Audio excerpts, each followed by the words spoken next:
Tatoue-moi sur tes seins, fais-le du bout de mes lèvres. Pam pam padaram. On se retrouve pour ouvrir ensemble une nouvelle case de mon calendrier de l'Avent, de notre calendrier de l'Avent. Et là, on va parler d'un sujet dont j'ai pas vraiment parlé parce que j'en ai honte, parce que je les déteste, parce que je ne les aime pas, parce que ça a été fait sur des coups de tête, parce que je le regrette, parce que si je pouvais retourner en arrière, je ne le ferais pas.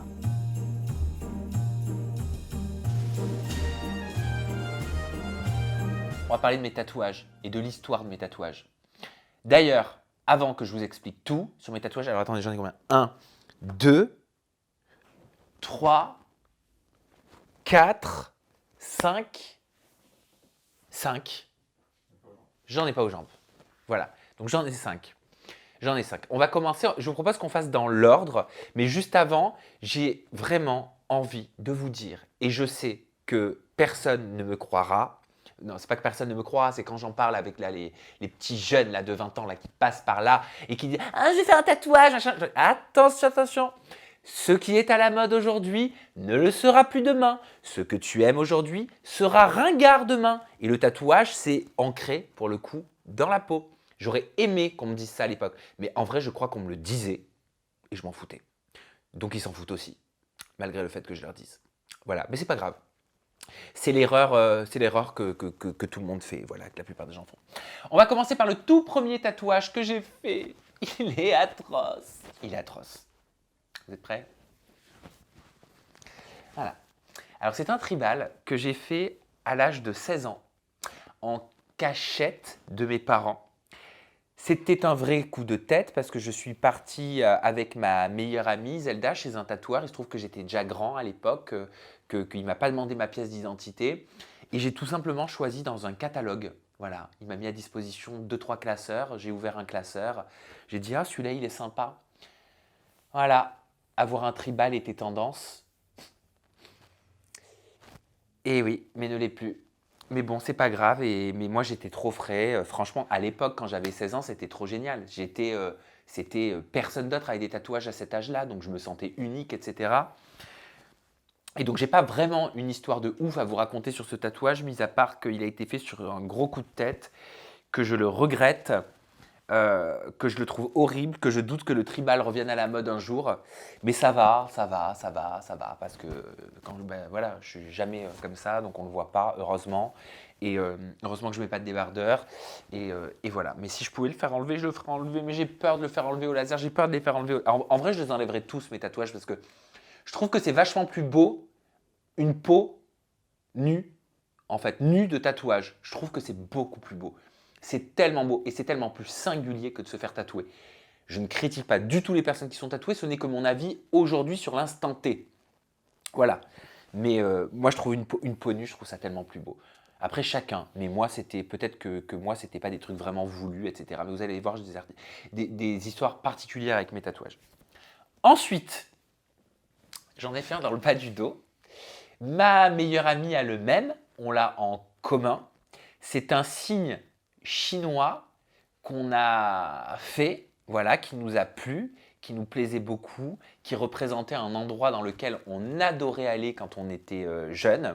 En fait, c'était le logo d'un établissement dans lequel on adorait aller, qui est le souvenir de toute notre jeunesse, de notre jeunesse, voilà.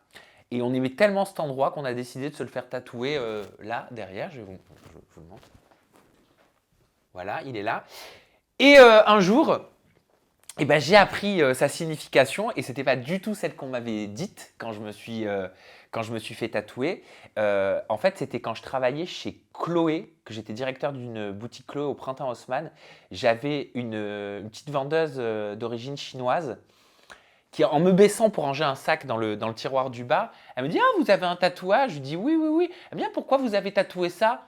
Ah, je dis « Je sais pas, parce que je lui raconte mon histoire, etc. » Et elle me dit « Mais vous savez ce que ça veut dire ?» Je lui dis « Oui, on m'a dit que ça voulait dire ça. » Elle me dit « Mais pas du tout, ça veut dire quelque chose. » Alors, ça se fait dans les commentaires, il y a plein de gens qui vont dire « Mais ça veut pas dire ça. » Parce qu'il y a plusieurs interprétations, mais moi, cette jeune fille m'a dit que ça voulait dire « Bienvenue à la maison ». Voilà, un truc comme ça. Donc c'est particulier d'avoir ça à cet endroit-là. Voilà. Mais s'il y a d'autres interprétations et que vous savez lire ce type de signe, dites-le moi. Que veut dire mon tatouage dans le dos? Voilà, je suis prêt à l'apprendre aujourd'hui. Il n'y a pas de problème. Euh, et particularité en plus avec ce tatouage, je crois qu'il a été sur-ancré. Je ne sais pas si ça se dit, mais il a trop d'encre parce que je ne sais pas si ça vous est déjà arrivé, mais ça fait pareil à ma meilleure amie, puisqu'on a le même et on s'est fait tatouer par la même personne au même endroit. Allez, on va dire 2 à 3 fois par an, il nous gratte. Il devient boursouflé, comme en relief, on le sent, comme le braille, comme l'écriture en braille.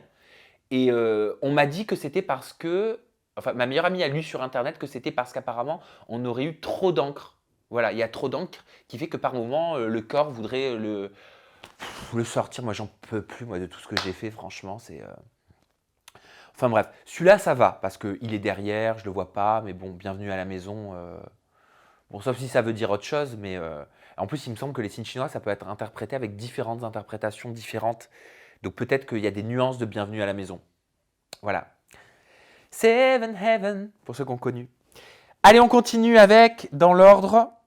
Alors celui-là aussi, il a une histoire.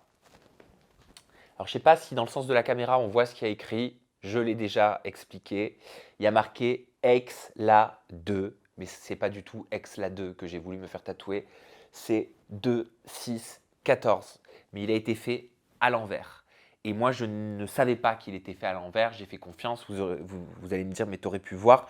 Mais sur le coup, j'étais stressé, machin, nan, j'avais peur. Est-ce que je vais avoir mal et tout. Donc, pourtant, ça aurait dû être une de mes priorités. Et en vrai, je ne le déteste pas. C'est juste qu'il est à l'envers, qu'il est de travers aussi, parce qu'il n'est pas droit. Il n'est pas droit. Et je le trouve trop gros. Mais ça, c'est moi qui l'ai voulu.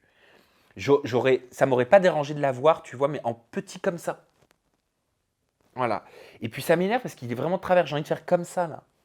Tu vois, le 2, il tombe, j'ai envie de le faire comme ça. Et je suis dégoûté, quoi. Je suis dégoûté parce que voilà, quoi, c'est pas ce que je voulais. Et alors, 2, 6, 14. 2, c'est le 2 avril, date d'anniversaire de ma meilleure amie. 6, c'est date de mon anniversaire, jour de naissance, pardon. Et 14, c'est de mon autre meilleur ami. Voilà. Donc, c'est notre trio qui est gravé là. Alors, ensuite, il y a dû avoir celui-ci où il y a marqué Diamonds, rien à voir avec Rihanna, Shine Bright Like a Diamonds. J'aimais bien l'écriture, j'aimais bien la typo. Il ressemble à celui qu'avait une de mes meilleures amies qui avait fait graver elle aussi. Je ne sais pas si elle le regrette, elle avait fait graver son petit surnom qu'on lui donnait quand on était au lycée, au collège, Aphrodita, tout ça. Donc pareil, elle l'a, elle met là. Moi, je l'ai fait graver là. Et donc, en fait, celui-là, coup de tête, quoi. Je sais pas pourquoi, j'aimais bien la typo, j'aimais bien comment c'était écrit, je trouvais que c'était stylé, alors que c'est tout sauf stylé. Aujourd'hui, je sais pas pourquoi j'ai fait ça. Mais je sais pas pourquoi j'ai fait ça, mais c'est ça le pire, c'est terrible. C'est terrible. J'aimerais tellement ne plus l'avoir. Voilà. Et bien attendez, c'est pas fini. Et celui-là, qu'est-ce que je le regrette aussi.